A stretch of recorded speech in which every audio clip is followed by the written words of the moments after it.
Yom Kippur is a day that we spend entirely in shul, and yet it seems like there is so much to do.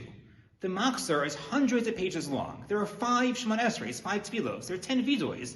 We're constantly standing up and sitting down, opening the Aron and closing the Aron. There seems to be a lot of activity going on. And yet, when you get to the heart of the matter, open up the Rambam and look at the way the Rambam describes Yom Kippur, he describes it as a day of shvisa, a day of rest, a day of refraining, a day of stopping. The Rambam doesn't just say to not do malacha on Yom Kippur. He says a person should be shoves me malacha, to refrain, to stop, to rest from malacha. And even more interestingly, when he describes the fast, he doesn't say there is an isser to eat and drink. He says a person should be shoves, a person should refrain and stop from eating and drinking on Yom Kippur. It seems like almost the Rambam is hinting to us that part of the avodah of Yom Kippur, part of the nature of the day, is to be shoves, is to do nothing, is to be passive. And the question is, what does this mean? What does it mean that Yom Kippur is a day of passivity, a day of resting, a day of refraining from doing things? And what does it mean for our experience of Yom Kippur when we go through it in shul with all of these things that we're doing? If we take a step back from our experience of Yom Kippur and we look at the avodah of the Kohen Gadol, a similar dichotomy emerges. Yom Kippur was the Kohen Gadol's most active day. He stayed up all night, from before dawn until the avodah was over. He was constantly running back and forth from carbon to carbon, from avodah to avodah. And yet, there was one point throughout the day when he stopped. He was passive. He just stood and did nothing. And it's not at a neglected part of the day. It is actually at the climax of the day. After the Kohen Gadol enters the Kodesh HaKodashim and burns the Ketores there, the one avodah that's done in the Kodesh HaKodashim, the Rambam says, the next thing the Kohen Gadol does is umamtin sham ad sheyismale habayis ashan v'yetzei. The Kohen Gadol simply stands in the Kodesh HaKodashim until the room is filled with smoke, and then he walks out. The Brisker Rav Soloveitchik, they all infer from the language of the Rambam that this is not just a technical requirement. This has the halachic status of an avodah. Part of the avodah of Yom Kippur is for the Kohen Gadol to stand in the Kodesh HaKodashim and wait and do nothing. Normally, avodah in the Beis HaMikdash is active. You're shachting, you're being zorek the dam, you're catching the dam, you're being mafter ketores. Here, the Kohen Gadol is omed umamtin. He stands and he waits.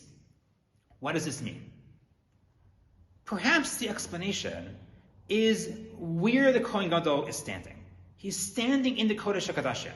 He's standing and waiting ad sheyismale habayis ashan. What do we know about this ashan, about the smoke that's emerging from the Ketores? The Torah tells us, ki be'anan ira'eh ala kaporos. That smoke represents Gilui Shechina. When the smoke fills the Kodesh HaKodashim, Hashem's presence descends into that room. What could the Kohen Gadol do when he's faced with the overwhelming presence of Gilui Shechina, the overwhelming presence of Hashem? The Rambam tells us the only thing the Kohen Gadol could do, the avodah at that moment, is to be omed umamtin, passive, complete bittul. Normally during the year, we have to be active. Hashem wants us to be active. There's a whole world out there to be mitzakin, to fix, to do mitzvah after mitzvah.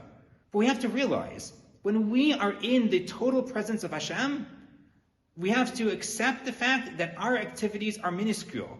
They're batel. Nothing we do ultimately could compare to the overwhelming experience, overwhelming presence of Hashem.